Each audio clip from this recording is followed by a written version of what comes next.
सांगोला तालुक्यातील शिवप्रेमींसाठी एक आनंदाची बातमी। सांगोला शहरात छत्रपती शिवाजी महाराजांचा पूर्णाकृती पुतळ्याचं लवकरच होणार अनावरण। उदयनराजे भोसले व संभाजीराजे यांच्या उपस्थितीत अनावरण होणार।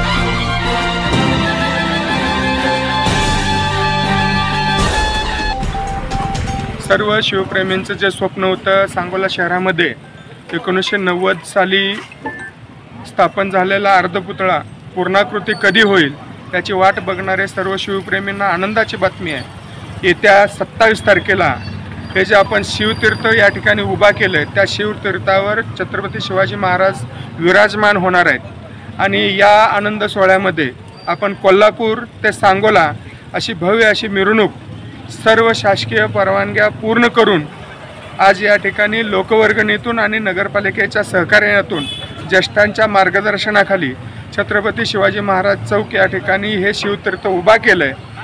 हे शिवतीर्थ उभा करत असताना समाजातील बहुजन समाजाला बरोबर घेत ज्येष्ठांचं मार्गदर्शन घेत अनेक अडथळे पार करत हे शिवस्मारक पूर्ण झाले असून या शिवशिल्पाची उंची साधारणपणे 12 फूट तर या शिवशिल्पाचे वजन हे 2.5 टन। संताजी चौगुले म्हणून जे आपले कला अकादमीचे गोल्ड मेडलिस्ट आहेत त्यांच्याकडून हे शिल्प तयार करण्यात आलेलं आहे। तर त्याचबरोबर पाठीमागं जे आपल्याला भव्य असं स्ट्रक्चर दिसतंय याचा ऐतिहासिक वारसा सांगोल्याचा जपण्याचा छोटासा प्रयत्न केला आहे। या ठिकाणी पूर्वी भुईकोट किल्ला होता आणि त्या किल्ल्याचा अवशेष नामशेष झाला असताना शिवप्रेमी मंडळांनी ठरवलं की या ठिकाणी किल्ल्याची कुठेतरी प्रतिकृती झाली पाहिजे आणि म्हणून हा छोटासा प्रयत्न आम्ही केला आहे। आणि म्हणून या येणाऱ्या शिवशिल्पाचं उद्घाटन करत असताना आम्हाला आनंद होतोय की या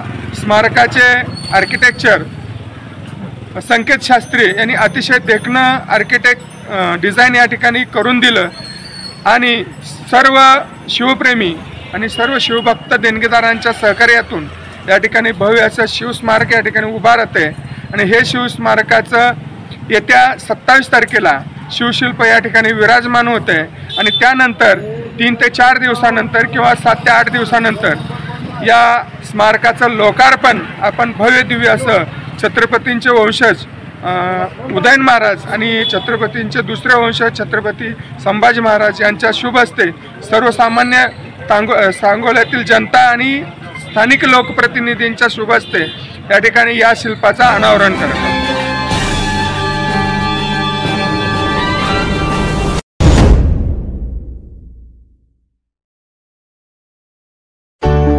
अभिलाषा प्लाई ग्लास एंड हार्डवेयर जुनून।